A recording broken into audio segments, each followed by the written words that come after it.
Nahmaduhu wa nasta'inuhu wa nastaghfiruhu wa natubu ilaih wa na'udzu billahi min syururi anfusina wa min sayyiati a'malina. May yahdihillahu fala mudhillalah wa may yudhlil fala hadiyalah. Asyhadu an la ilaha illallah wahdahu la syarikalah wa asyhadu anna Muhammadan abduhu wa rasuluh wa habibuhu wa khatamun nabiyyin wal mab'uts rahmatan lil alamin. Allahumma salli ala habibina wa syafina wa maulana Muhammadin sallallahu alaihi wa alihi wasallam.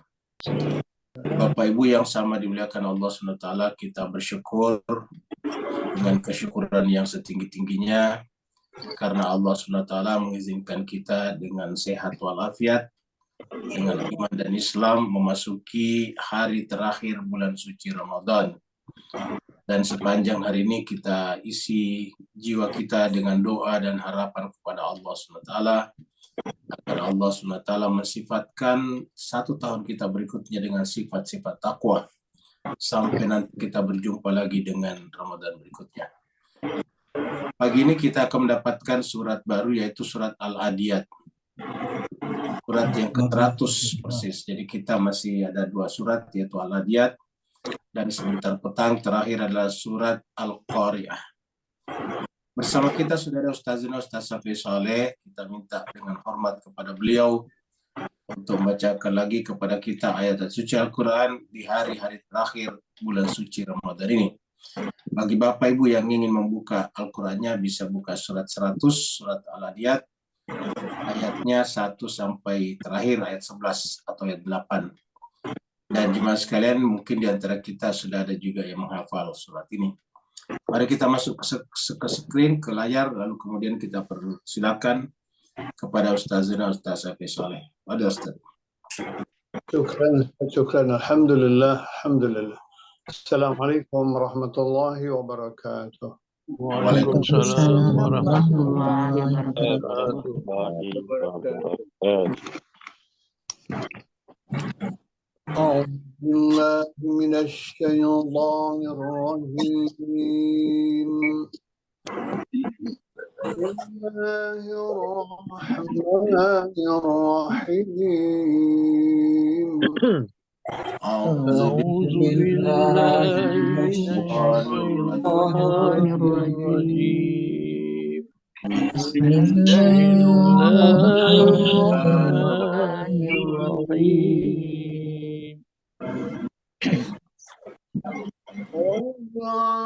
والعاديات ضبحا فالموريات قدحا والعاديات ضبحا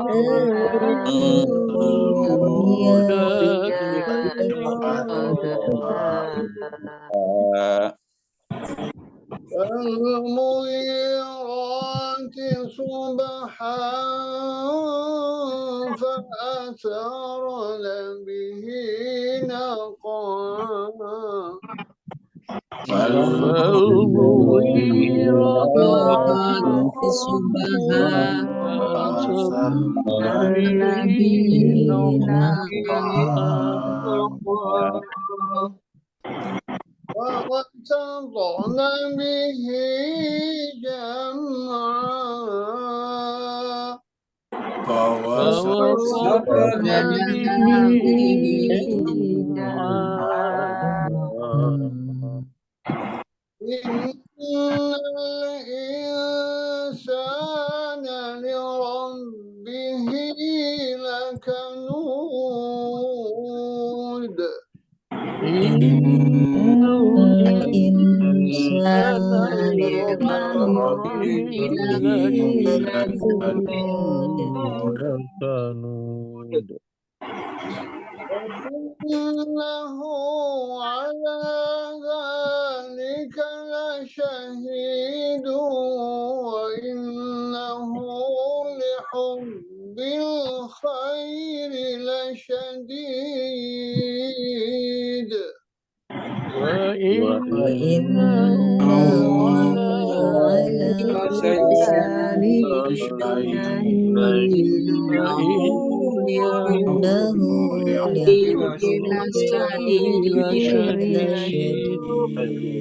لشديد أفلا يعلم إذا بعثر ما في القبور أفلا يعلم إذا بعثر ما في القبور إلى ما في الصدور وحصل ما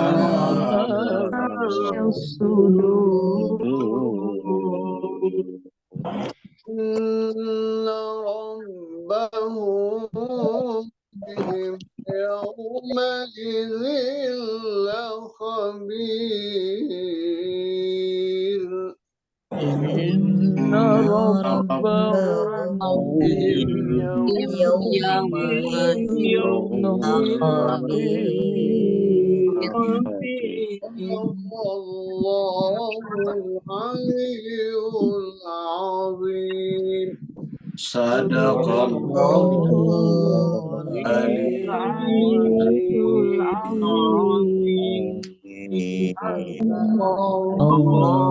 اللهم صل وسلم وزد وبارك على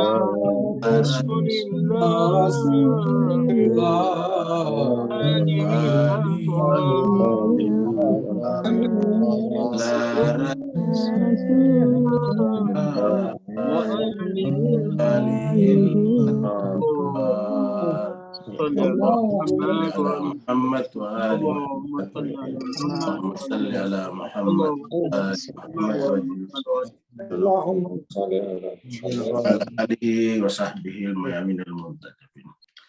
Kita aturkan terima kasih yang sebesar-besarnya kepada Ustaz Safi Soleh yang telah membacakan kepada kita ayat suci Al-Quran di subuh terakhir bulan suci Ramadan ini. Semoga Allah SWT dengan bacaannya tadi menerima seluruh amal ibadah beliau selama bulan suci Ramadan dan menjadikannya sebagai wasilah untuk kembali kepada fitrah dan mendapatkan nanti syafaat di sisi Allah Subhanahu wa taala. Ketika pada saat itu orang datang kepadanya dalam keadaan nafsi. Amin. Begitu juga bapak-bapak, ibu-ibu semuanya yang telah ikut membaca ayat suci Al-Quran tadi. Semoga juga Allah Subhanahu wa taala menjadikan itu sebagai asbab Allah Subhanahu wa taala mengangkat derajat bapak ibu semuanya ke lingkungan para malaikat yang disebut dengan alam malakut. Kita mulai surat baru yaitu surat Al-Adiyat, surat yang ke-100. Al-Adiyat ini sendiri artinya kuda perang yang berlari kencang. Jadi dari surat Al-Adiyat ini kita mengenal kekayaan bahasa Arab. Bahwa dalam bahasa Arab setiap satu jenis kuda yang memiliki keterampilan namanya berbeda. Kalau di kita kan kuda ya kuda. Kalau mau disandarkan kepada perang tinggal ditambah kata perang di belakangnya, kuda perang. Atau misalnya kuda tunggangan. Atau misalnya kuda peliharaan, jadi tinggal ditambah. Tapi kalau dalam bahasa Arab, setiap jenis kuda punya namanya tersendiri. Al-Adiyat secara bahasa artinya kuda perang yang larinya sangat kencang. Surat ini turun di Mekah, disebutlah dengan Makkiyah. Jumlah total ayatnya adalah hanya 11 ayat, dan tadi kita sudah baca sampai di ayat yang ke-11. Kita mulai dari ayat 1. Ini masih ilustrasi tentang kuda yang berlari sangat kencang. Di pinggir laut yang seharusnya susah jalan, kuda pun bisa berlari dengan sangat kencang. Dan kita tahu bahwa kuda inilah yang merupakan alat transportasi pertama manusia yang dianggap cepat. Jadi berhasil menaklukkan kuda untuk kemudian dijinakkan, baru digunakan, ini termasuk salah satu prestasi manusia pada zamannya. Karena sebelum itu tentu manusia hanya bisa berjalan kaki saja. Tapi kemudian bisa menangkap, menangkarkan, menjinakkan, kemudian kuda. Kuda Bapak sekalian aslinya adalah liar. Jadi kuda aslinya liar, hidup di padang-padang rumput di savana-savana. Tapi kemudian manusia bisa menaklukkannya, menjinakkannya, bisa diatur, bisa diperintah. Lalu kemudian ditemukanlah alat transportasi pertama, dan sekaligus cara berperang manusia juga tiba-tiba berubah dengan adanya perang, karena ini juga sekaligus digunakan sebagai kuda berperang. Allah SWT berfirman, A'udzubillahi minasyaitonirrajim, Bismillahirrahmanirrahim, wal adiyat. Jadi kata-kata al adiyat ini adalah beda dengan yang dibawa nantinya muriat, sama-sama kuda, tetapi profesinya berbeda, keterampilannya, skillnya berbeda. Jadi kalau kudanya itu adalah dipakai untuk peperangan, karena memang larinya kencang. Kalau peperangan harus salah satu syaratnya itu adalah harus kencang larinya, harus cepat. Kenapa? Karena serangan-serangan itu kan biasanya mendadak, nyerang terus mundur lagi. Nah itu adalah biasanya kalau kuda perang. Jadi tiba-tiba ketika musuhnya lengah, maka kemudian kudanya maju. Setelah menyerang harus berbalik lagi untuk menghindari serangan balik daripada musuh. Maka kuda yang khusus dipelihara untuk berperang, ya semacam alat-alat mesin-mesin perang sekarang lah, seperti misalnya panser misalnya, dan alat dan kendaraan-kendaraan perang lainnya, itu dalam bahasa Arab disebut dengan al-adiyat. Jadi kuda yang dipelihara khusus untuk berperang. Wal adiyat. Namanya al-adiyat, ini bentuk jamak ya. Al-adiyat menjadi jamaknya al-adiyat. Jadi wal adiyat, demi kuda-kuda perang. Dabaha, yang sedemikian cepatnya larinya, terdengar suaranya, terengah-engah. Dan memang kuda kalau lari adalah terdengar terengah-engah. Belum tentu karena dia capek. Tetapi kuda memang kalau berjalan atau berlari dengan cepat, kemudian terengah-engah. Jadi ini adalah al-adiyat. Jadi kuda yang berlari sangat kencang. Kemudian yang kedua, falmuriyati qadha. Kemudian kuda-kuda yang berlari ketika lari memercikkan bunga api dari mana? Dari kakinya. Ini menunjukkan bahwa kuda ini adalah kuda yang sudah juga dipersiapkan untuk berlari dengan cepat di tanah-tanah yang keras. Biasanya dipasangin sepatu. Jadi ada namanya sepatu kuda. Mungkin Bapak Ibu yang pernah masih ingat dulu waktu zaman kuda, itu kuda-kuda yang dipakai di jalan raya, dipakai untuk menarik dokar, bendi, pedati, ataukah kendaraan-kendaraan sebelum mobil ataukah kereta ditemukan, itu di sepatunya dipakein di kakinya dipakein sepatu. Biar kalau dia berjalan itu kakinya tidak rusak, ya, karena kan itu kakinya kuda berbentuk kuku yang tebal. Nah, supaya itu tidak rusak, tergerus ataukah tergesek oleh aspal ataukah jalanan, maka kemudian dipakein sepatu supaya juga kudanya tidak kesakitan. Jadi sepatu kuda itu dipasang di kakinya kuda, ya, seperti itu. Nah, ketika yang namanya sepatu kuda itu terbuat dari besi yang sangat kuat, biasanya besi baja.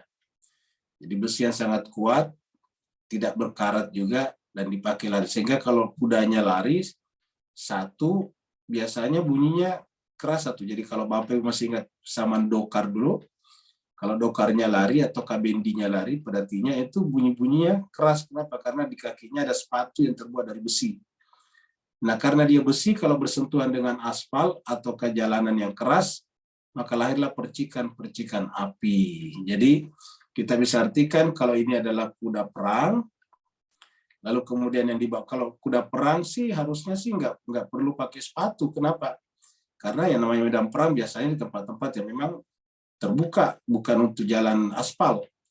Yang kedua, kalau kuda perangnya pakai sepatu, nanti kedengaran oleh musuh kalau menyerang, karena kan bunyi tuh keras. Nah, jadi pasti ini beda dengan ini. Jadi kita artikan ini adalah kuda yang dipersiapkan untuk berperang, kemudian ini adalah kuda yang dipersiapkan untuk berjalan di jalan-jalan yang keras, seperti menarik dokar, menarik bendi, menarik pedati, untuk membawa muatan yang sangat besar. Sebelum kuda ditemukan dan dijinakkan, orang-orang di Timur Tengah mengangkut barang-barang yang banyak itu hanya pakai onta. Kalau onta itu lebih gampang dijinakkan karena memang agak lamban jalannya. Tapi kalau kuda aslinya kan agresif. Kuda itu aslinya agresif, artinya agak lincah, liar. Sehingga untuk menaklukkannya itu butuh waktu yang panjang. Falmuriyati qadha, maka kemudian demi kuda-kuda yang kalau berlari qadha, mengeluarkan percikan api dari kakinya, dari sepatu kudanya. Jadi ini adalah beda, ini adalah beda. Tulisannya beda. Adiyat, ini adalah muriyat. Ya, jadi ini adalah adiyah, ini adalah muriyah. Jadi falmuriyati menunjukkan mutajamah juga qadha, pada saat mengeluarkan percikan-percikan api, atau di sini diterjemahkan bunga api. Nah, udah benar dengan pukulan kuku kakinya. Tapi kuku kakinya biasanya setelah dipasangi sepatu tadinya. Nah, jadi jemaah sekalian, kita dapat dua istilah di sini, ya, al-adiyat. Nanti kita akan bertanya-tanya, ini zahir batinnya apa? Kalau zahirnya tentu kuda beneran. Tapi kalau kemudian batinnya tentu ada pihak-pihak atau oknum-oknum di sekitar Nabi yang memiliki keterampilan seperti ini. Keterampilannya menggunakan kuda, tetapi dia bisa menyerang secara mendadak di dalam mengobrak-abrik barisan musuh. Itu kan sebetulnya di dalam melawan dalam peperangan dulu, siapa yang pertama barisannya bubar runtuh, kocar kacir, maka dia akan kalah karena kehilangan komando namanya. Itu kan dalam peperangan dulu waktu masih satu-satu orang itu kerapian, kedisiplinan itu penting karena sistemnya kan kalau tentara komando. Nah, kalau misalnya komandonya tidak ada kan mereka tidak tahu harus menyerang atau harus mundur atau seperti apa. Nah, maka sistem komando dalam peperangan itu penting, dan karena dulu itu kan belum ada alat-alat komunikasi seperti sekarang ada teknologi. Maka pada saat itu kerapian barisan itu sangat penting. Kenapa? Karena kalau barisannya berhasil diobrak-abrik, berhasil dikocar-kacirkan, berhasil dibubarkan, ya udah kalahlah itu kalahlah itu pasukan. Kenapa? Karena dia tercerai-berai. Ya, yang barisan sana cerai dengan yang di tengah cerai dengan yang di sebelah sayap sana. Jadi akhirnya kemudian tidak ada komunikasi. Maka mungkin mereka tidak akan tahu ini mana kawan, mana lawan. Kita tahu kalau orang dulu berperang kan sama-sama, misalnya sama-sama Arab misalnya. Kan berarti posturnya sama, wajahnya sama, pakaiannya pun juga sama. Nah, pertanyaan sekarang bagaimana mengenal mana kawan, mana lawan. Di dalam dunia sepak bola saja, sepak bola atau bola sepak, kita tahu bahwa satu kesebelasan itu cuma 11 orang, kesebelasan. Kesebelasan itu kesebelasan karena satu grup hanya 11 orang dengan kipernya. 11 orang lawan 11 orang pun butuh baju seragam supaya bisa bedakan mana teman dan mana lawan. Jadi butuh seragam tuh sepak bola. Bapak bayangkan kalau pesepak bola tidak seragam, tidak ada seragamnya. Acak, beda saja tergantung bajunya yang dipakai. Kan akhirnya tidak jelas mana kawan, mana lawan. Nah, oleh sebab itulah dalam berperang juga butuh komando yang menyebabkan bisa mengenali kawan dan lawan. Nah, ketika ini diobrak-abrik, maka kemudian menjadi kalahlah pasukan itu. Itulah sebabnya di dalam surat As-Saff dulu, kita bahas pentingnya menjaga persatuan. Allah mengatakan di dalam surat As-Saff itu, Innallaha yuhibbul ladzina yuqatiluna fi sabilihi saffan ka'annahum bunyanun marsus. Sungguhnya Allah SWT mencintai yuhibbul ladzina, orang-orang yang yuqatiluna fi sabilillah, berperang di jalan Allah dalam keadaan saffan, membuat saf yang sangat kuat, barisan yang sangat rapih, ka'annahum bunyanun marsus, kerapiannya itu bagaikan bangunan yang sangat kokoh. Dan jemaah sekalian, pada zaman Nabi kita pun juga ada sahabat-sahabat di sekitar beliau sangat terlatih di dalam melakukan serangan-serangan seperti kuda ini. Seperti mana telah menjadi rahasia umum, menjadi pengetahuan umum tanpa melihat mazhab Ahlus Sunnah ataupun Ahlul Bait ataupun mazhab apapun, semua orang tahu bahwa ketika Nabi akan menjatuhkan atau meruntuhkan atau menaklukkan benteng Khaybar, benteng Yahudi terbesar dan terkuat pada saat itu, maka kemudian silih berganti panglima diutus. Satu kali serangan, panglimanya beda dengan serangan berikutnya. Di setiap serangan itu panglimanya beda. Serangan pertama gagal, panglimanya gagal. Serangan kedua besoknya panglima diganti, gagal. Serangan ketiga besoknya ganti, gagal. Sehingga sampai pada menjelang serangan yang berikutnya, lalu kemudian Nabi mengumpulkan orang-orang di sekitarnya, prajurit dan sahabatnya, bahwa besok, untuk perang besok, saya akan menyerahkan bendera perang kepada seseorang yang Allah cinta kepadanya, dan orang itu cinta kepada Allah. Inilah nanti yang kemudian disebutkan di dalam surat Al-Maidah ayat 54. Di sana Allah berfirman, ya ayyuhalladzina amanu may yartadda minkum an dini fasawfa yatillahu biqaumin yuhibbuhum wa yuhibbuna aizzatin 'alal kafirin adillatin 'alal mu'minin, dan seterusnya. Itu surat Al-Maidah ayat 54. Setelah 55 berbicara tentang wilayah yang asbabun nuzulnya oleh mayoritas ahli tafsir mengatakan itu adalah ketika Sayyidina Ali bin Abi Thalib sedang sholat dan kemudian ada peminta-minta masuk di masjid lalu menyerahkan cincinnya. Dikatakan innama waliyukumullah wa rasuluhu walladzina amanu alladzina yuqimunas shalah wa yutuna zakah wa hum raki'un. Wawunya di situ yang terakhir adalah waw hal namanya ketika orang itu sedang salat. Dan para ahli tafsir mengatakan bahwa ini adalah sebab nuzulnya ketika Ali bin Abi Thalib ketika sedang salat di masjid Nabi, lalu kemudian ada peminta-minta masuk dan tidak ada yang memberikannya, maka datanglah kepada seseorang yang sedang salat di pojok masjid, salat sunat, lalu kemudian memberikan isyarat dia butuh sesuatu, maka Ali memberikan isyarat cincinnya untuk ditarik. Maka turunlah ayat itu, bahwa wali kalian adalah Allah, Rasulnya, dan orang-orang beriman yang sedang sholat. Alladzina yuqimunas shalah, dan ketika sedang sholat itu wayutuna zakah, mengeluarkan zakatnya, sedekahnya.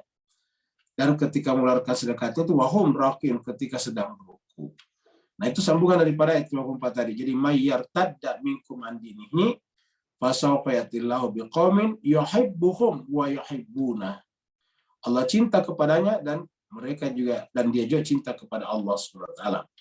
Itulah semacam ancaman Allah. Wahai orang beriman, kalau kalian tidak mengurusi agama lagi, mayarta dari tadi itu artinya sudah apatis terhadap agama, maka Allah akan mengganti kalian dengan kaum yang lain. Yatillahu biqaumin, akan datang suatu kaum, biqaumin. Di mana ciri-ciri kaum itu Allah cinta kepada mereka dan mereka cinta kepada Allah Subhanahu wa taala. Mereka sangat tegas di dalam melawan kekufuran, penjajahan, kolonialisme, pengambil alihan tanah-tanah orang lain, lalu pada saat yang sama bersikap lemah lembut kepada sesama orang beriman. Jadi wal adiyati dabahan, itulah yang terjadi pada saat itu. Jadi ada orang di sekitar Nabi yang memiliki kemampuan seperti ini. Sehingga pada saat Nabi tadi berpidato menjelang perang Khaybar terakhir, maka dia mengatakan besok saya akan serahkan bendera perang ini kepada seseorang yang Allah cinta kepadanya dan juga dia cinta kepada Allah. Pada saat Nabi menyampaikan ini, semua orang saling melihat satu sama lain. Dan semua orang berharap agar besok dirinya yang terpilih menjadi panglima perang yang diserahkan kepadanya bendera peperangan. Karena waktu itu yang membawa bendera perang adalah panglima. Semacam tongkat komando lah kalau sekarang. Akhirnya besok pagi setelah selesai sholat dan pagi-pagi, lalu kemudian mereka semuanya berkumpul di sekitar Nabi berharap untuk dipilih sebagai komandan perang. Karena di situ ada kata-kata Allah cinta kepada mereka dan mereka cinta kepada Allah. Lalu kemudian setelah mereka berkumpul sambil menunggu Nabi mengeluarkan sabda, tiba-tiba Nabi berkata, "Di manakah Ali?" Karena di situ semua berkumpul, sahabat-sahabat berkumpul. Tapi Ali pada saat itu tidak ada. Nabi bertanya, lalu di manakah Ali? Di antara mereka ada yang berkata, ya Rasulullah, Ali tidak hadir karena Ali sedang sakit mata. Maka kemudian Nabi mengatakan, kamu pergi panggil Ali. Suruh datang ke sini. Lalu kemudian Ali pun didatangkan, dipanggil, datang ke situ. Lalu kemudian Nabi mendoakan agar matanya sembuh. Akhirnya sembuhlah matanya pada saat itu juga. Lalu kemudian Rasulullah menyerahkan bendera perang itu kepada Ali Dan ternyata benar setelah Ali memimpin perang pada hari itu, hari terakhir itu, maka barulah pertama kalinya benteng ataukah pintu benteng Khaybar didobrak. Maka menurut riwayat yang kita baca bahwa Ali sendirilah secara pribadi yang mendobrak benteng itu. Jadi dengan kekuatannya dia bisa mendobrak benteng itu, memegang handle-nya. Bayangkan pintu benteng ini bukan pintu rumah. Ini bukan door tapi gate ya. Jadi adalah pintu benteng, pintu pintu tempat pertahanan. Jadi pada saat itu mereka rata-rata kalau pintu benteng itu kan menggunakan besi tempa namanya, besi yang kuat. Tapi Ali bisa melepaskan pintu itu, membukanya dan melepaskan dari cantolannya. Bahkan menurut riwayat dengan tangan kirinya bisa memegang daun pintu itu, lalu kemudian dia menyerang dengan pedangnya sehingga daun pintu tadi berubah jadi tameng, menjadi perisai baginya, sehingga dengan gampang menjatuhkan dan meruntuhkan orang-orang Yahudi di Khaybar yang selama ini mengganggu Nabi di Yastrib atau Madinah. Nah, jadi cuma sekian serbagia, itulah yang berbicara tentang berlari dengan kuda yang berlari sangat kencang menyerang sehingga tidak memberikan kesempatan kepada musuh untuk mempersiapkan diri ataukah menyerang balik. Kemudian yang kedua adalah kudanya berlari begitu cepat dan mengeluarkan percikan-percikan api. Wal falmuriyati qadha. Apa arti mengeluarkan percikan-percikan api? Tentu saja bisa bermakna lain, yaitu mempunyai makna batinnya bahwa kuda itu mengeluarkan cahaya. Jadi penunggang kudanya sedemikian kencangnya, lalu kemudian mengeluarkan cahaya. Jadi ada cahaya yang keluar daripadanya, menunjukkan bahwa pemilik kuda itu bukan sembarang orang. Ini adalah tempat pemeliharaan kuda. Biasanya kuda dipelihara di padang yang terbuka seperti ini, padang rumput. Kita tahu bahwa kuda itu makanannya rumput, seperti sapi juga. Ya, kuda tidak makan yang lain-lain, hanya makannya rumput saja. Sama dengan kambing, domba itu sama, semua makanannya adalah rumput. Makanya mereka diternakkan ataukah mereka tadinya juga berkembang biak. Makanya daerah-daerah yang banyak kudanya itu yang banyak padang rumputnya, seperti daerah Mongol, itu banyak kudanya terkenal. Salah satu penyebab runtuhnya Baghdad itu karena diserang oleh pasukan yang sangat terampil berkuda dari Mongol. Serangan Mongol menghancurkan Baghdad pada saat itu. Fal-mughirati subha. Jadi ini lagi adalah mughirat. Beda lagi nih. Mughirat ini adalah khusus kuda-kuda yang bisa menyerang di pagi-pagi buta. Jadi pagi-pagi buta, seperti yang kita ceritakan tadi. Fal-mughirati subha. Subha ini subuh. Ya. Jadi pada waktu subuh, waktu pagi-pagi sekali, kuda itu sudah bisa menyerang. Jadi fal-mughirati subha. Jadi kalau kudanya tadi adalah dipakai untuk berperang, maka kemudian ataukah kudanya tadi itu dipakai berperang secara umum namanya al-adiyat. Tapi kalau misalnya dipakai menyerang di pagi-pagi, kuda perang juga, tetapi disebut dengan mughirat. Ya. Mughirati, al-mughirat, yaitu kuda-kuda yang bisa menyerang dengan cepat, dengan tangkas pada waktu pagi, subha. Fal-mughirati subha. Jadi menyerang pada waktu subuh.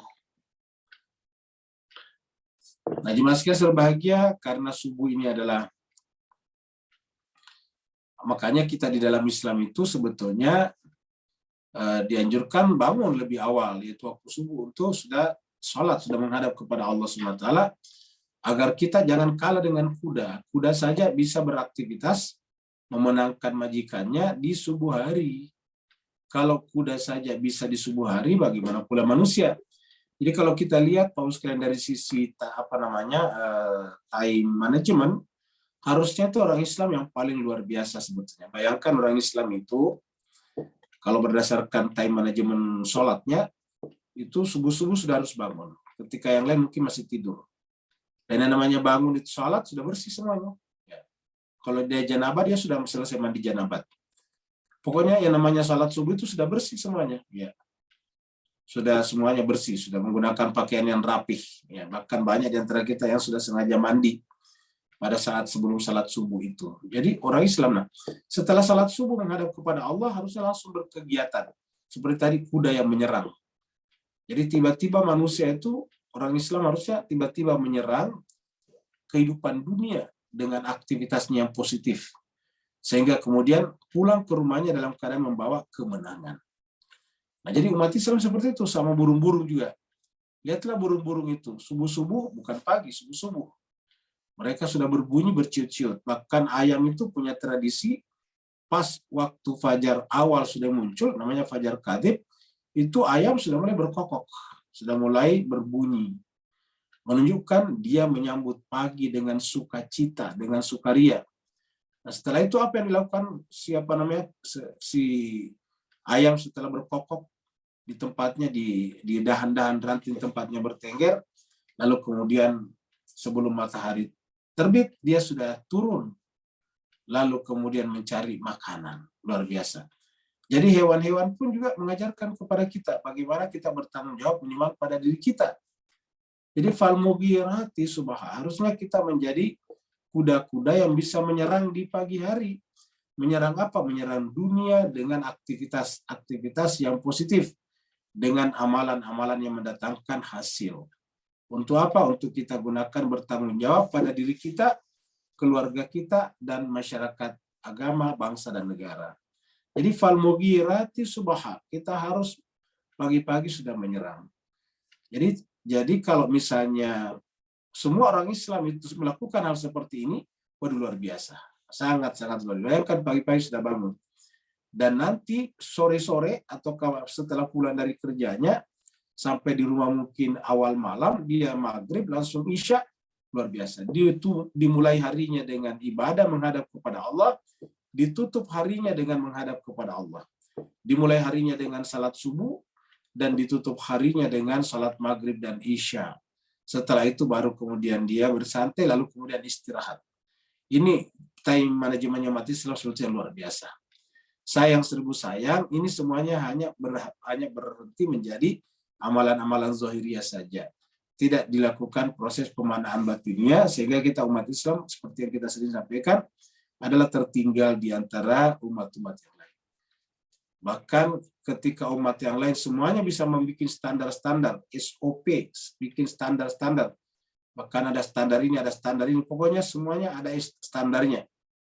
Nah, tetapi cuma sekian bahagia kita umat Islam belum mampu menciptakan atau membuat standar penentuan 1 Syawal secara bersama-sama.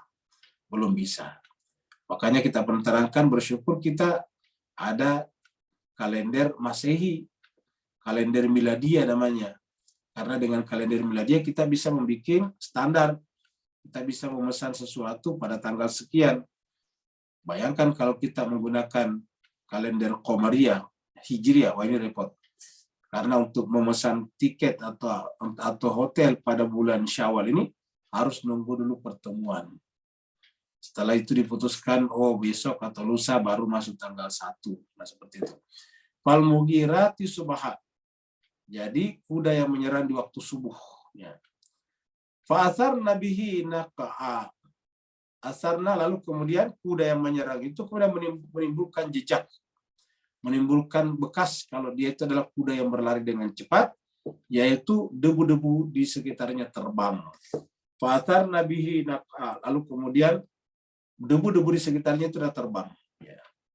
Ini adalah naqa'a, di sini adalah debu. Ya. Menerbangkan dengannya, bihi dengan kuda tersebut. Ini hi-nya dengan kuda ini. Jadi kuda ini menerbangkan debu-debu ketika dia berjalan. Nah, ini bisa kita maknai bahwa yang namanya beraktivitas subuh seperti tadi kuda yang menyerang pagi-pagi itu, kita sholat subuh tujuannya apa? Supaya kita menyambut hari itu, hari yang baru itu dengan jiwa yang suci dan bersih, yaitu tidak ada kotoran-kotorannya seperti debu-debu yang berterbangan.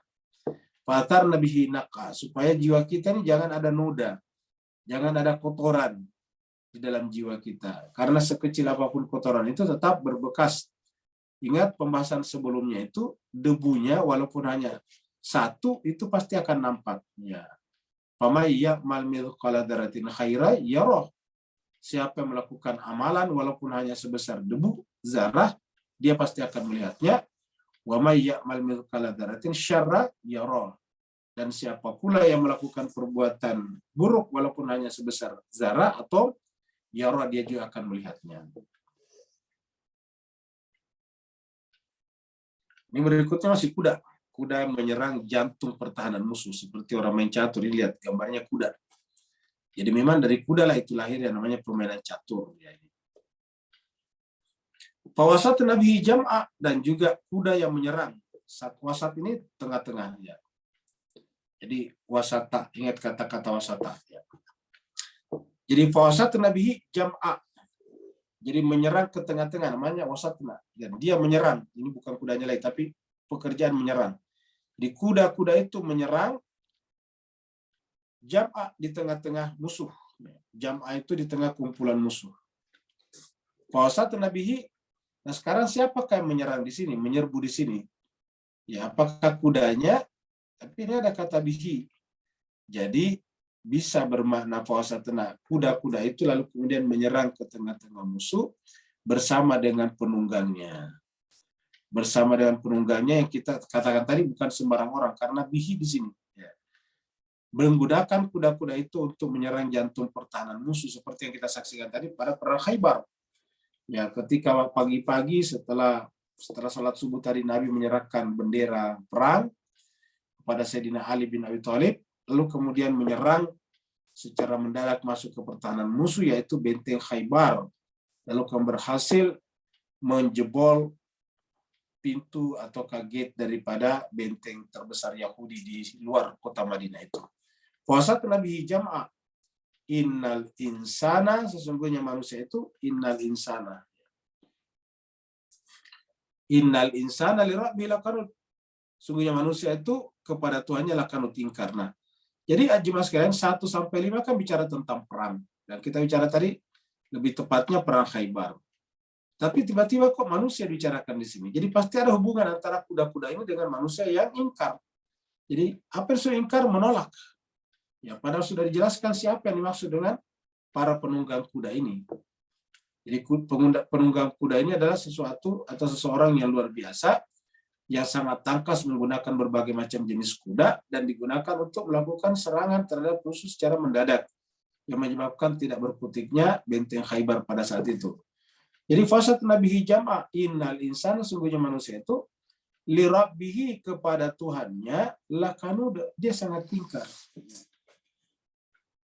Apa yang diingkari? Ya, kejadian ini, karena di sini kan sebetulnya ada sesuatu yang kita bicarakan tadi.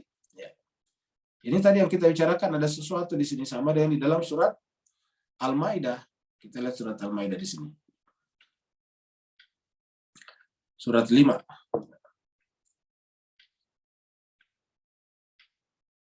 Nah, ini dia. Ayatnya 54 ya. Nah, kita lihat sini. Allah berfirman, ya ayyuhalladzina aman, wahai orang-orang beriman. Mayyartadda, siapa di antara kalian yang irtadda? Secara diterjemahkan murtad. Kita artikan saja apatis. Ya.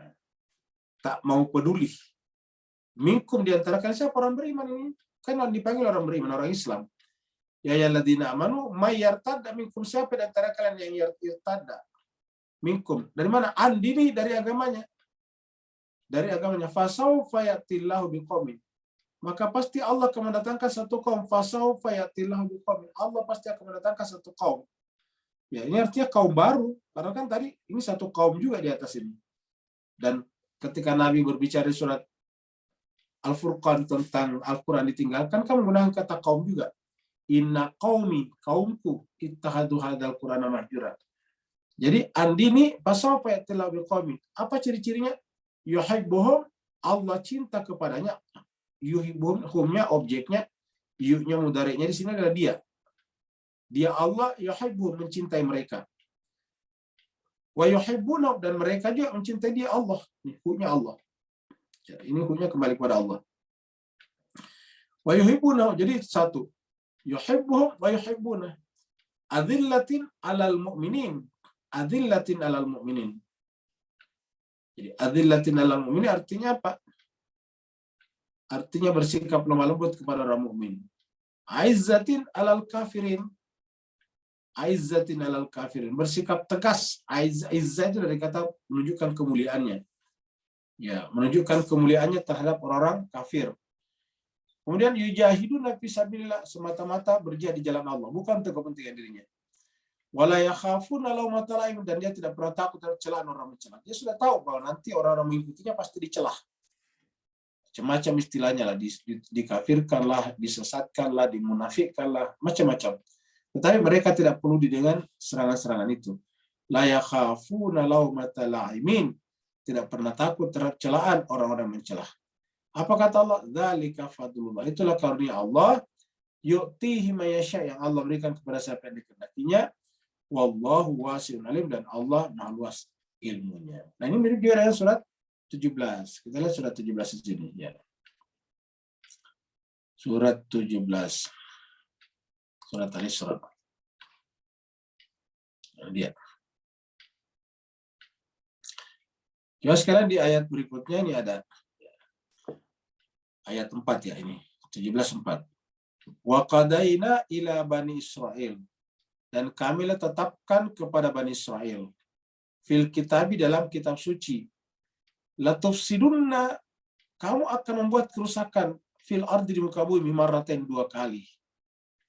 La tufsidunna fil ardi marratain, kamu telah membuat kerusakan di muka bumi 2 kali. Wala ta'lunna uluwan kabira, dan kamu pasti akan melakukan kesombongan dengan kesombongan yang besar. Wala ta'lunna uluwan kabira. Fa idza jaa wa'du ulahuma, maka tatkala datang salah satu, jadi kan 2 kali tadi sini ya, di atas ini tadi marratain, ini marratain itu 2 kali. Berarti salah satunya nih. Apabila terjadi yang pertama kan 2 kali. Basna alaikum, kami bangkitkan terhadap kalian ibadalan hamba kami, uli ba'sin syadidin, yang memiliki kekuatan yang sangat kuat. Apa kekuatannya tadi? Seperti kuda yang berlari dengan sangat kencang. Seperti kuda yang memercikkan dari kuku-kukunya percikan-percikan api. Seperti kuda yang menyerang di pagi-pagi buta subuh. Ya. Maka uli ba'sin syadid, memiliki kekuatan.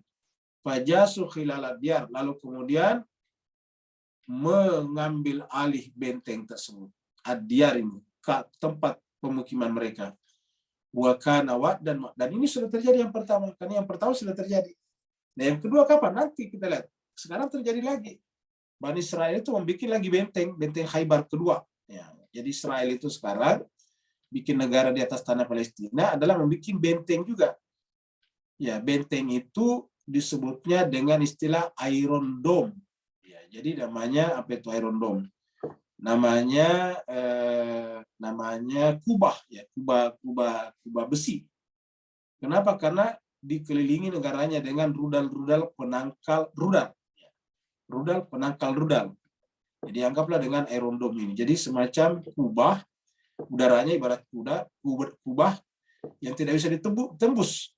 Jadi kalau misalnya Hamas atau Palestina menyerang, itu nggak bisa tembus. Kenapa? Karena dianggap seperti itu. Walaupun terbukti beberapa waktu yang lalu, 2 atau 3 Ramadan yang lalu, bahwa mereka jebol setelah diserang dengan rudal-rudal yang cukup canggih dari Hamas dan jihad Islam yang ada di tepi barat, yang ada di Gaza. Nah, tapi atau mengatakan yang terjadi tadi kita bicarakan di depan itu, Khaybar itu baru yang pertama.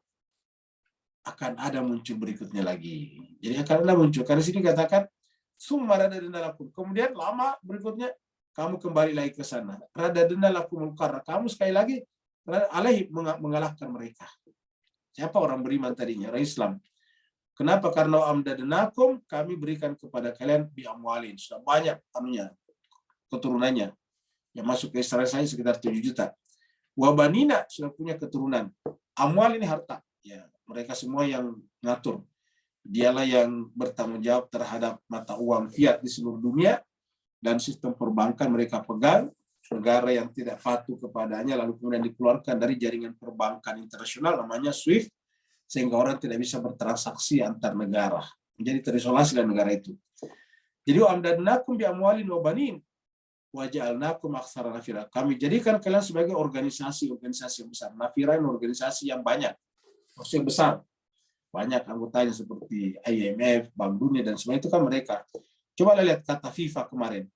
FIFA itu tidak berkutik kalau berhadapan dengan Israel. Negara sebesar Rusia saja dia bisa sanksi. Rusia itu termasuk salah satu negara besar, pemegang veto di PBB, Rusia. Rusia termasuk salah satu negara maju. Dulu masuk dalam G8 sebelum dia dipecat lagi karena dianggap tidak patuh kepada kepentingan NATO. Maka kemudian dikeluarkan, tapi intinya Rusia itu bukan negara ecek-ecek. Bukan negara kecil-kecilan. Bukan negara kaleng-kaleng. Ya, jadi dia adalah negara yang kuat. Ya, tetapi FIFA bisa menyangsinya. Ya, dan Rusia termasuk negara besar. Wilayahnya sama salah satu yang terbesar. Kalau wilayah geografisnya, walaupun penduduknya tidak cuma 100-an juta. Tetapi Israel yang penduduknya cuma 5-6 juta, negaranya cuma seupil, negaranya cuma sedikit, kecil, tetapi tidak bisa disanksi oleh FIFA atau bahkan oleh PBB. Luar biasa kan?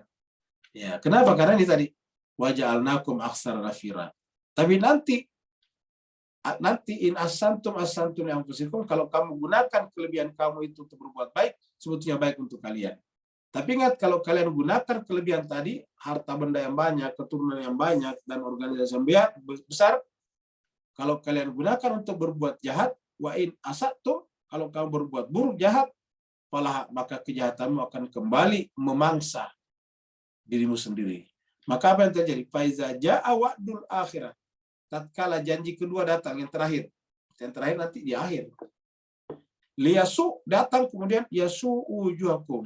Muncul satu kekuatan baru lagi yang terkait dengan kekuatan pertama tadi yang menyerang di Khaybar, yang menyebabkan wajah-wajah kalian itu menjadi bermuram durjah. Yasuk, wajah kalian tiba-tiba ketakutan.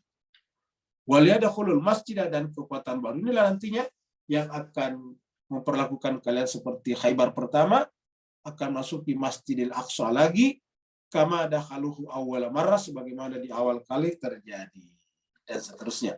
Jadi artinya jemaah sekalian serbagi ini adalah terkait dengan kejadian-kejadian kita bicarakan ini. Ya. Jadi upawasat Nabi Jamaah, dia bisa menyerah masuk di tengah-tengah jamaah. Kata-kata jamaah ini kumpulan. Kumpulan ini bisa berbentuk negara sekarang. Ya. Jadi itulah sebabnya jemaah sekalian serbahagia ini, believe it or not, percaya atau tidak, bahwa yang paling ditakuti sekarang Israel di Timur Tengah adalah Iran. Karena sebetulnya Iran itu jauh dari Israel. Yang bertetangga dengan Israel itu kan adalah Mesir, Suriah, Yordania, Lebanon. Ya, yang lebih dekat lagi adalah Saudi. Tetapi kalau Iran jauh, kita lihat di peta itu tidak berbatasan langsung dengan Israel. Tapi kok kenapa paling takut kepada Iran ya? Ya. Inilah jemaah sekalian berbahagia. Bahkan kemudian melobi dunia supaya menyangsi Iran tadinya. Sampai sekarang Iran tidak bisa terhubung dengan jaringan perbankan internasional. Tidak bisa orang mengirim uang ke Iran. Di Iran tidak bisa berlaku kartu kredit misalnya. Kenapa? Karena terembargo dan terisolasi secara finansial. Dan ini sudah terjadi lebih daripada 40 tahun. Fawasat Nabi Jam'ah, dia bisa menyerang masuk di tengah-tengah kumpulan musuh yang banyak. Yang kita tahu bahwa organisasi paling besar dunia sekarang pertahanan adalah namanya NATO. Ya.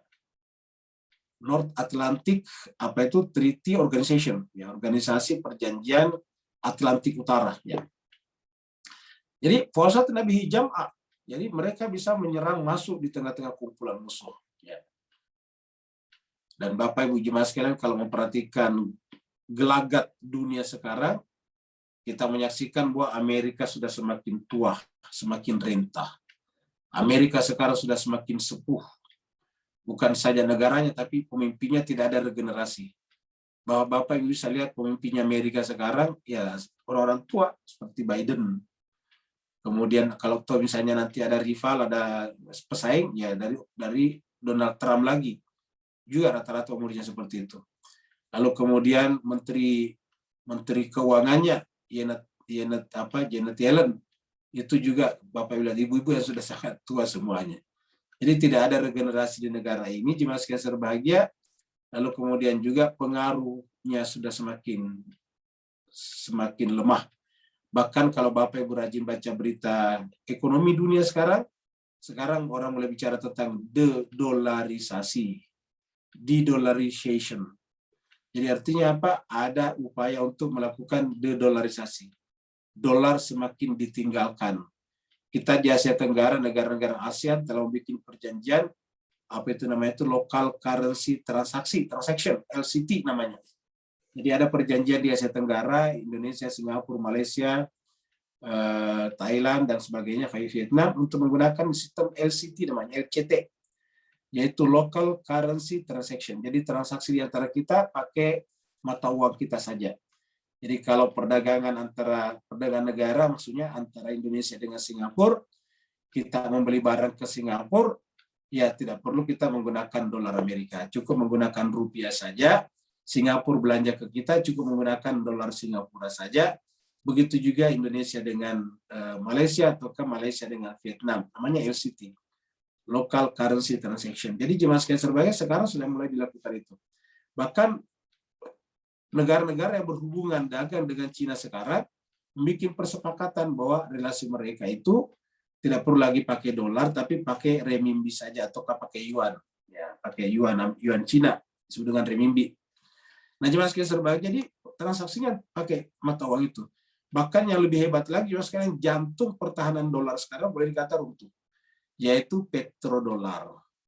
Kenapa? Kalau Bapak Ibu tahu bahwa yang menjadi penyebab 60% international atau global reserve itu menggunakan dolar itu adalah karena kerjasamanya dengan negara-negara penghasil minyak, terutama Saudi, di mana Amerika dengan Saudi kerjasama. Amerika mewajibkan ataukah Saudi mewajibkan seluruh orang yang beli minyak dari dia harus pakai dolar. Jadi artinya apa? Kalau misalnya negara seperti kita mau beli minyak dari Saudi, ya terlebih dahulu kita ke Amerika dulu, beli dolar. Dolar itu nanti kita belikan minyak kepada Saudi. Nah, makanya Saudi disebut dengan petrodolar. Ya, petronya minyak, dolarnya adalah dolar Amerika. Nah, belakangan ini Pak Ibu sekalian, kata-kata petrodolar sudah mulai meredup. Karena Saudi sendiri telah menandatangani, bukan hanya Saudi, negara-negara Teluk telah menandatangani perjanjian bilateral dengan Cina supaya kalau Cina membeli minyak dari Saudi atau dari UAE, tidak perlu menggunakan dolar, tapi menggunakan yuan saja. Menggunakan mata uang yuan. Makanya sudah kan berubah jadi dari petrodolar menjadi petro-yuan. Jadi sekarang orang bicara tentang petro-yuan. Nah, jadi Bapak Ibu sekalian sekalian, ini sekedar apa informasi berkenaan dengan perkembangan sekarang. Jadi fasa Nabi Jam'ah menyerang di tengah-tengah musuh. Cuma sayangnya, begitu terang benderangnya ini sebetulnya Al-Quran dan sejarahnya, innal insana lirabbil lakanud. Sayangnya manusia terhadap Tuhannya itu adalah lakanud, ingkar. Kenapa?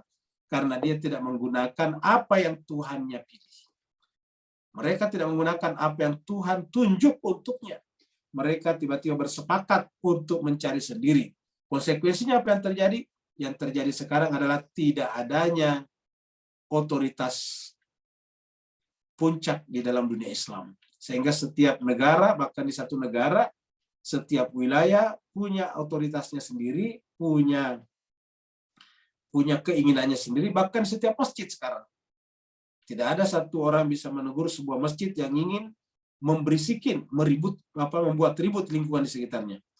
Dari jam 2 sudah membangunkan orang-orang, padahal dalam dunia teknologi sekarang ini semua orang sudah punya alarm di rumahnya, di handphonenya, di jam tangannya, punya waker dan sebagainya. Tetapi masih saja pakai speaker yang begitu besar dari masjid, dan itu sampai salat subuh baru berhenti. Luar biasa. Walaupun tentu tidak semua tadi, kita katakan ada, dan tidak ada yang bisa menghentikannya. Ya, sepertinya kalau kita coba menghentikannya, kita bisa dapat serangan balik, dianggap melawan agama. Padahal itu jelas-jelas bukan agama. Ya. Tengah malam orang diributin, itu tidak boleh sebetulnya melanggar hak orang lain. Tapi itu dianggap agama oleh sebagian saudara-saudara kita. Nah, innal insana lirabbil lakanud. Manusia itu ingkar kepada Tuhannya. Innal insana lirabbil lakanud.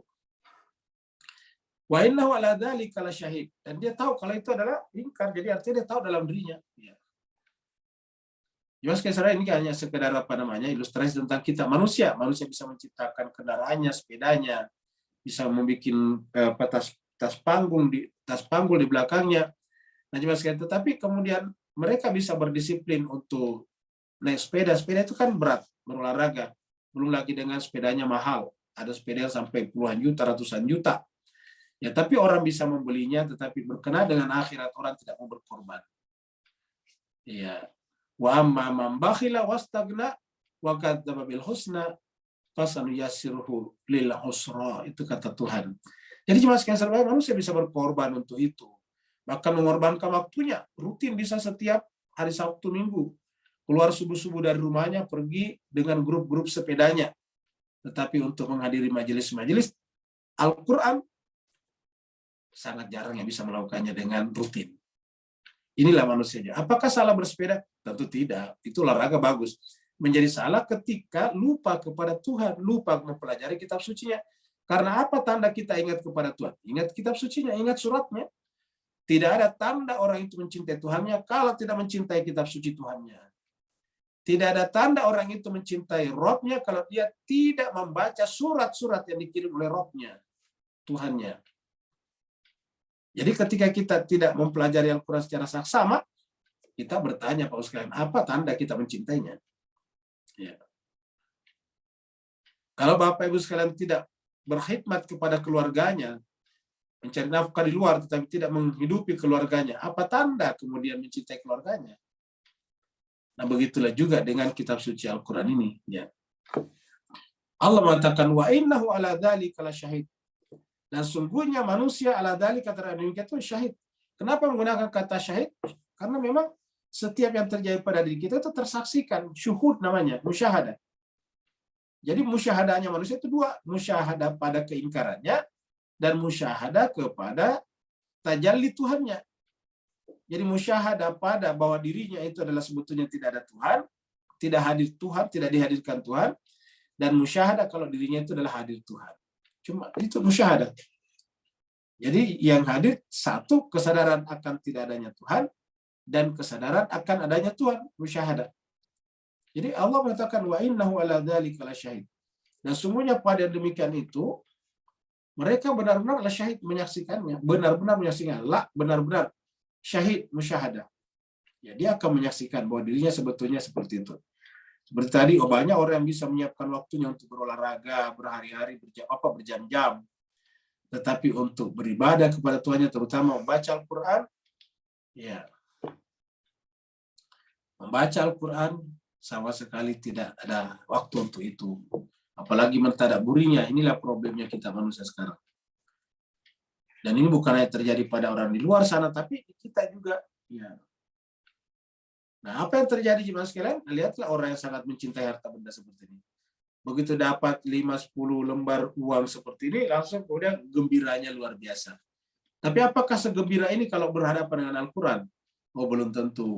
Ya, bahkan banyak yang tidak segembira ini. Ya, banyak orang yang tidak pernah mencium-cium kitab sucinya, tapi mencium-cium uangnya banyak, seperti yang kita lihat di sini. Jadi orang bisa mencium-cium uangnya, tapi tidak pernah mencium-cium kitab sucinya. Ya.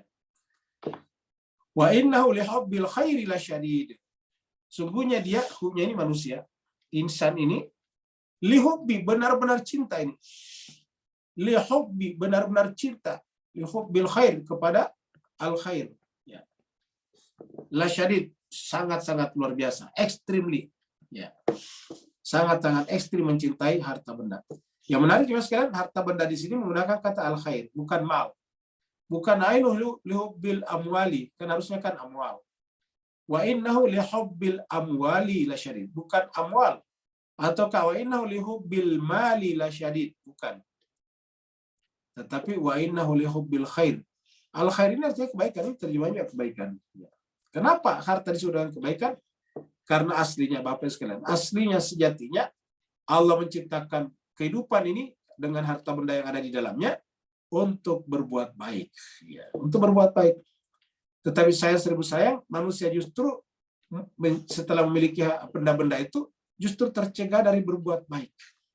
Dia membiarkan saudaranya kelaparan, dia membiarkan sesamanya kehausan, membiarkan sesamanya tertindas, membiarkan sesamanya dibiarkan dibunuh, diambil tanah-tanahnya, dan tidak ada pembelaan sama sekali.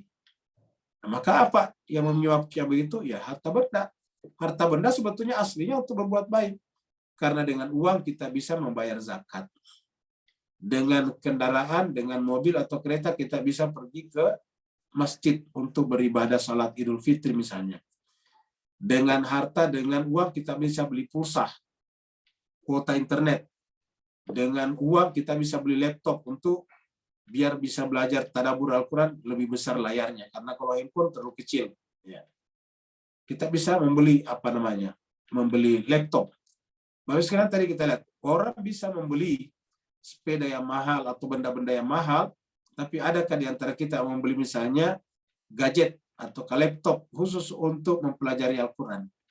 Sangat jarang Bapak Ibu sekalian. Tapi kalau orang beli baju yang mahal, banyak. Sepatu yang mahal, banyak. Mobil, kendaraan, apalagi ratusan juta harganya. Beli satu mobil atau kereta harganya bisa sampai 200-300 juta kalau versi rupiah Indonesia. Orang kita beli satu laptop untuk belajar tadabbur, tunggu dulu. Nah, seperti itu aja Mas sekalian.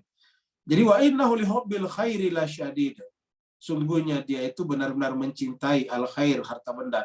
Luar biasa cintanya sampai tidak mau mengorbankannya untuk kepentingan batin dan pikirannya, yaitu mempelajari puncak dari segala ilmu, yaitu kitab suci Al-Quran. Mereka lupa kalau suatu saat kita akan keluar dari kuburan.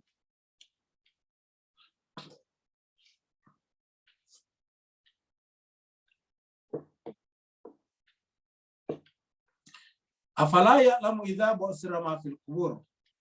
Apakah mereka tidak mengetahui? Apakah mereka tidak yakin? Ya'lamu itu berarti bisa diilmu ini. Apakah mereka tidak mengetahui idza bahwasanya bu'thira ma fil qubur. Suatu saat kita akan dikeluarkan dari kuburan. Kata-kata bu'thira itu dibangkitkan, dikeluarkan tidak seperti bayangan kita ilustrasi tadi. Ilustrasi tadi hanya sekedar ilustrasi saja, ya, bahwa orang dari kuburan bisa keluar tangannya dulu seperti bayi yang keluar dari perut ibunya. Ya, walau alam nanti akhirnya, tapi intinya adalah bukan itu yang kita bicarakan. Yang kita bicarakan adalah alam kubur. Jadi di sini maksudnya alam kubur, yaitu alam barzakh. Suatu saat orang akan dibangkitkan dari kuburannya. Jadi iza bu'thira ma fil kubur. Bisa juga kata-kata dikeluarkan apa yang kita selama ini sembunyikan. Bisa juga bermakna begitu. Banyak sekali yang kita ketahui, tapi orang lain tidak ketahui. Banyak perbuatan kita yang hanya kita yang ketahui, dan itu artinya terkubur di dalam alam bawah sadar kita. Nah, suatu saat semuanya itu dikeluarkan, mafil kubur. Dan bisa juga bermakna bahwa kenapa kubur di sini? Karena banyak jiwa-jiwa manusia mati, seperti hidup dalam kuburan. Nabi mengatakan ada orang yang tubuhnya masih hidup, tetapi jiwanya sudah berada di dalam kuburan. Sudah mati maksudnya. Jadi ada orang yang jiwanya yang tubuhnya masih sehat, masih hidup, tetapi jiwanya hidup dalam kuburan. Kenapa? Karena ya dalam kuburan itu kan tertimbun tanah, gelap gulita, tidak ada penerangan dan sebagainya. Nah, begitulah banyak orang yang hatinya bagaikan kuburan. Jiwanya bagaikan kuburan. Nah, kalau biasanya kalau bagaikan kuburan itu tadi gelap gulita. Ya, yang ada adalah tanah di mana-mana, kegelapan. Idza bu'thira ma fil qubur wa hussila ma fis sudur. Dan nanti semua yang ada di dalam jiwa dikeluarkan. Ini adalah simbol jiwa kita, nanti akan dikeluarkan semuanya. Wa hussila ma fis sudur, dan dikeluarkanlah hussila hasil-hasil ma fis sudur, apa yang ada di dalam kesadaran. Kita artikan kesadaran. Apa yang ada dalam kesadaran kita, baik di alam sadar ataupun alam bawah sadar kita, nanti akan dilahirkan, dinyatakan, dikeluarkan. Inna rabbahum bihim yauma idzin lakhabir. Karena benar-benar Tuhan kamu pada saat itu, rabbahum, Tuhan mereka, Tuhan kita, terhadap seluruh manusia pada hari itu benar-benar lakhabir, akan memberikan beritanya kepada kita. Khabir, memberikan beritanya, kabarnya. Jadi Bapak Ibu Jemaat sekalian, semua rincian daripada amal perbuatan kita nanti akan kita rasakan, akan kita lihat nanti di sana. Jadi akhir daripada surat Al-Adiyat ini adalah pertanggungjawaban di akhirat yang dimulai dengan cerita tentang kuda-kuda tadi. Makanya kita katakan tidak mungkin itu hanya bicara tentang kuda beneran. Pasti itu adalah simbol-simbol yang berkaitan dengan manusia suci yang dari dalam dirinya saja keluar cahaya untuk menerangi kehidupan kita. Dan ini sejalan dengan pembahasan kita sebelumnya, yaitu surat sebelumnya Al-Zalzalah. Yauma idzin yasdurun nasu, sama mirip. Kalau di sini wahussila ma fis sudur, kalau di dalam surat Al-Zalzalah yauma idzin yasdurun nasu ashtatan li ra'a malahum. Famayya, ini sama kabarnya kan adalah famayya mal mithqala dzarratin khairan yarah wa mayya mal mithqala dzarratin syarran yarah. Jadi pada saat itu Tuhan memberikan berita tentang jiwa kita. Itu apa? Sekecil apapun perbuatan buruk akan kita lihat. Sekecil apapun perbuatan baik yang kita lakukan akan kita lihat. Nah, khabir. Nah, mudah-mudahan kita paus sekalian dengan ayat yang seperti ini benar-benar menarik kesadaran kita dari kecintaan kita kepada kehidupan dunia menuju kepada akhirat. Karena cepat atau lambat kita semuanya akan sampai ke sana. Terima kasih banyak atas perhatiannya. Mohon maaf atas segala kekurangan. Bapak sekalian, kita sampaikan ini dalam merupakan subuh terakhir kita di bulan suci Ramadan. Sehingga kita di subuh ini berdoa dan berharap kepada Allah supaya Allah masih berkenan mempertemukan kita dengan subuh Ramadan tahun yang akan datang dengan niat kita yang sama, yaitu selalu dan akan selalu terus dan akan terus membaca kitab suci Al-Quran. Yang bertanya dipersilakan. Silakan Pak. Waalaikumsalam. Waalaikumsalam warahmatullahi wabarakatuh. Ya, silakan Pak Nur.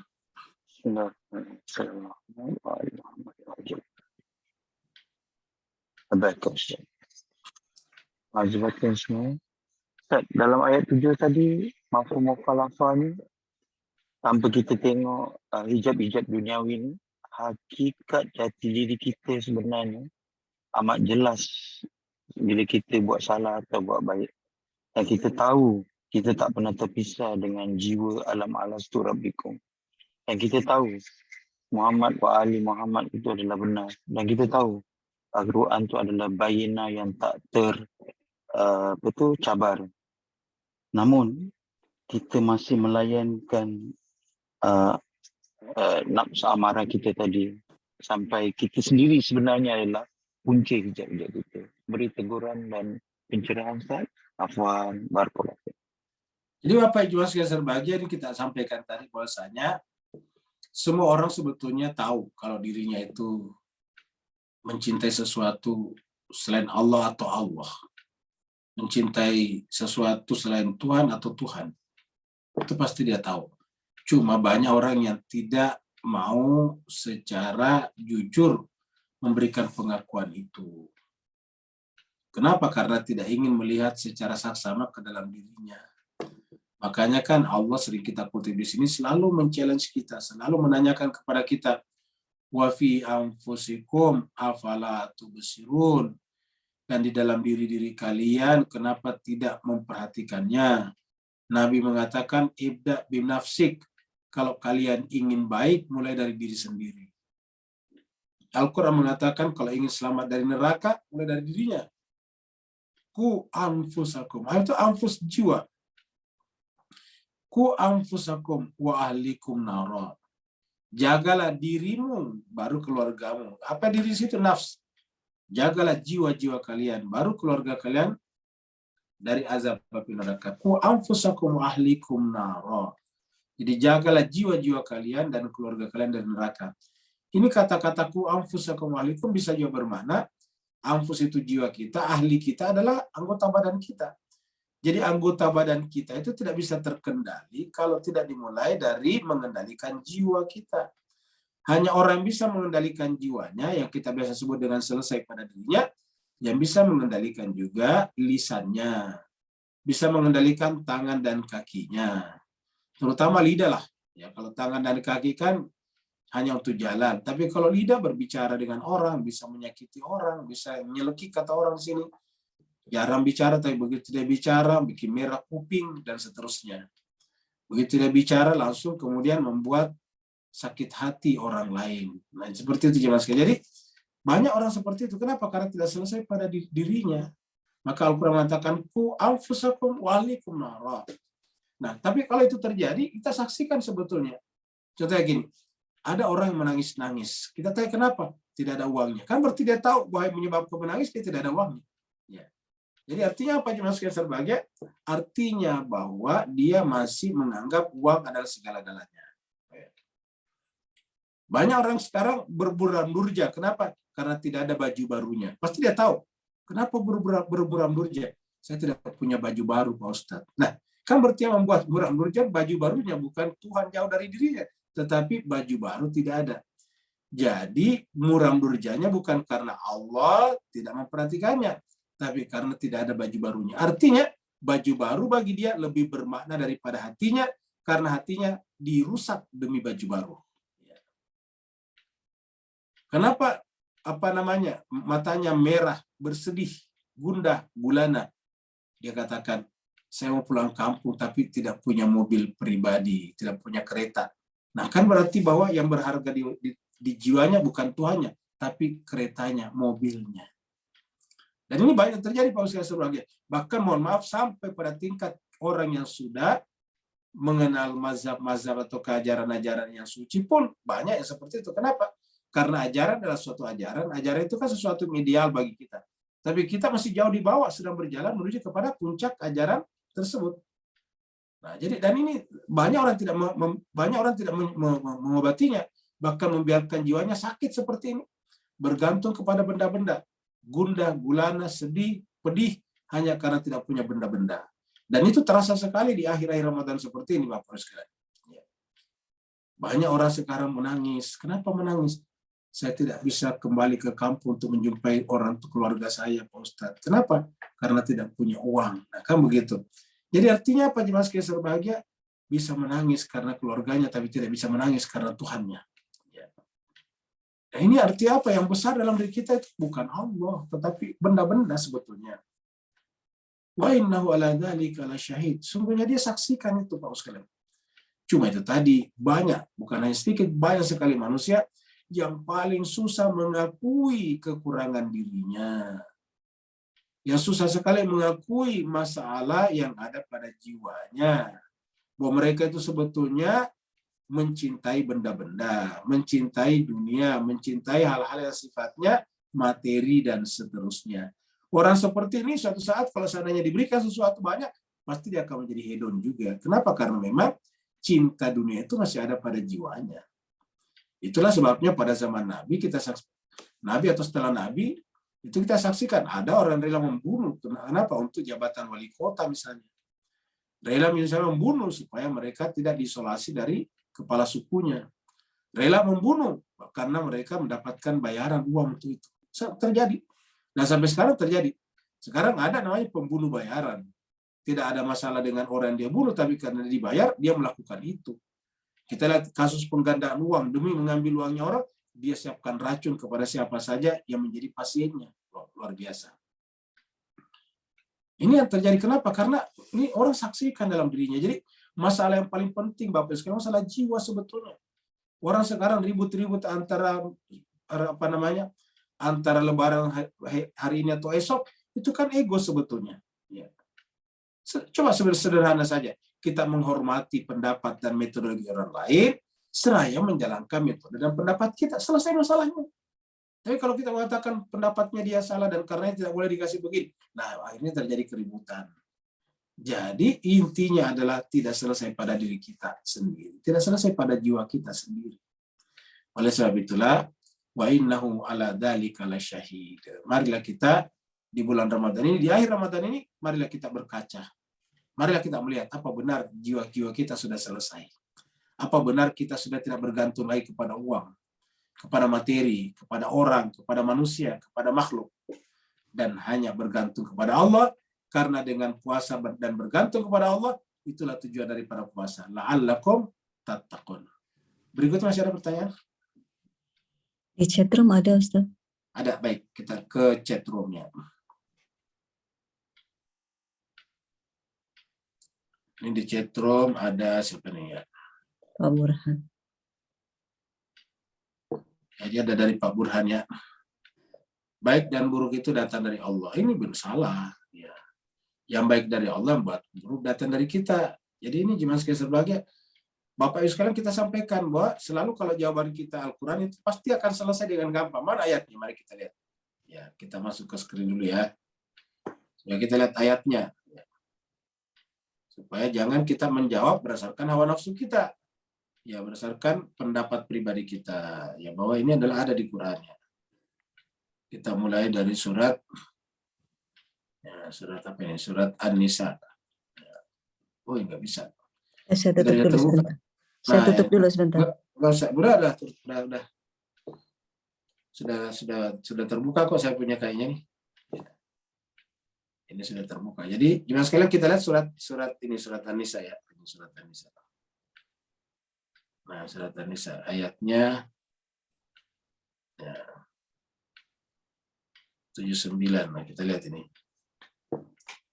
Nah, ini perhatikan ya, kita kasih besar ya, biar kelihatan. Belum kelihatan, Ustaz. Ya? Belum kelihatan di belum screen, kelihatan Ustaz. ya. Berarti... Karena saya buka, Ustaz, saya tutup dulu Oh ya, sekarang. baik. Ya. Gimana Pak Busnya, sudah kelihatan ya? Ya, sudah. Nah, kita lihat surat An-Nisa ayat 9 ya. Ini ayatnya. Ma asabaka min hasanatin faminallah. Jadi kita sampaikan, ma apa-apa saja asabaka yang terjadi pada dirimu min hasanatin dalam bentuk kebaikan hasanah faminallah, maka itu dari Allah. Wa ma asabaka, dan apa saja yang terjadi pada dirimu, kayaknya kita dirimu, min sayatin dalam bentuk keburukan, faminasib, maka dari dirimu sendiri. Kan jelas ini Pak Ustaz. Jadi kalau jawabannya Al-Quran itu tuntas semuanya. Ya. Jadi kalau mengatakan kebaikan dan keburukan dari Allah, enggak lah. Ini Al-Quran mengatakan kalau kebaikan dari Allah, kalau sayiat ya dari diri kita sendiri. Ya, makanya kan kita berdoa tuh. Allahumma rabbana adkhilna fi kulli khairin adkhalta fihi Muhammadan wa ala Muhammad wa akhrijna min kulli su'in akhrajta minhu Muhammadan wa ala Muhammad. Gitu. Jadi kebaikan itu dari Allah, hasanah famin Allah, sayiat famin nafsik, dari nafs, dari jiwa kita sendiri, dari diri kita sendiri. Ya. Makanya supaya sayiat ini tidak ada, ya kita dikirimkan rasul ini, warsalnaka linnasi rasulah. Kami utus kamu Muhammad kepada seluruh manusia sebagai utusan. Supaya apa? Supaya kita bisa mengoreksi keburukan-keburukan kita, supaya yang ada hanyalah kebaikan. Seperti itu. Jadi apabila kita mengatakan keburukan dari Allah, berarti mengalamatkan, menuduh Allah melakukan perbuatan buruk. Nah, bayangkan kalau kita tuduh Allah melakukan perbuatan buruk. Allah itu adalah zat yang maha suci, tidak mungkin yang keluar dari dirinya buruk, tidak ada yang buruk daripadanya. Semua yang keluar dari dirinya adalah cahaya, terang. Semua yang keluar dari dirinya adalah kebaikan. Jadi inilah jawabannya tadi dari pertanyaan Pak Burhan tadi, yang mengatakan bahwa apakah yang baik dan buruk dari Allah SWT, seperti di sini. Ya, jadi kita sudah jawab, kalau yang baik dari Allah, kalau yang buruk dari diri kita sendiri. Terima kasih banyak Bapak Ibu sekalian. Ada yang bertanya libur tadabur ini sampai kapan? Oh ya, jadi ya nanti setelah kita Lebaran kita libur dulu. Sampai kapan? Sampai ada pengumuman berikutnya, ya. Sampai ada pengumuman berikutnya. Jadi mungkin kita libur beberapa saat dulu. Ya, karena pengen menghirup udara segar dulu di luar sana. Ya, karena Bapak Ibu sekalian mohon maaf ya, jadi sedikit cerita. Menyiapkan materi seperti ini juga itu butuh tenaga yang cukup ekstra. Bapak-bapak Ibu semua yang tampil di layar itu tidak ada aplikasinya. Jadi Bapak Ibu lihat, itu bukan aplikasi. Itu dibikin sendiri Pak Ibu sekalian. Dibikin satu-satu tadi itu. Jadi kalau Bapak Ibu tahu ayatnya itu saya gunting satu-satu, baru saya kasih hiasan. Baru nanti dipasang lagi di aplikasi lain. Ya semacam PowerPoint, tapi karena ini saya pakai pakai Apple, pakai iPad, itu pakai namanya Keynote. Ya, jadi ada Keynote yang dipasang di sana. Itu nanti dipresisi, nanti itu ditarik satu-satu tuh biar lebih enak. Setelah itu dikasih lagi animasi-animasi, carikan video-video dan sebagainya. Itu membuat satu ayat itu bukan gampang. Jadi cukup cukup Minta cukup menyerap waktu, jadi saya ingin istirahat dulu sebentar. Jadi insya Allah nanti pengumumannya kapan kita lanjutkan nantinya, insya Allah kita akan umumkan di grup. Jadi Bapak sekalian usahakan bergabung dengan grup supaya pengumumannya nanti akan ada di sana. Biasanya sih kalau berdasarkan tahun lalu, biasa 3-4 mingguan lah setelah Lebaran baru kita mulai kembali. Apa Ustaz? Ya. Apa Ustaz, kepada ibu-ibu dan bapa-bapa kita hadiahkan selawat 3 kali untuk Ustaz Rosli. Selawat. Allahumma salli ala Muhammad wa ali Muhammad. Allahumma salli ala Muhammad wa ali Muhammad. Terima kasih banyak Pak Saban dan Bapak Ibu semuanya telah menghadiahkan kepada Al-Fakir selawat. Dan semoga kita semuanya diberikan kesehatan lahir batin dan berjumpa lagi. Amin. Amin. Amin. Terima kasih banyak. Wassalamualaikum warahmatullahi wabarakatuh. Waalaikumsalam. Terima kasih semua.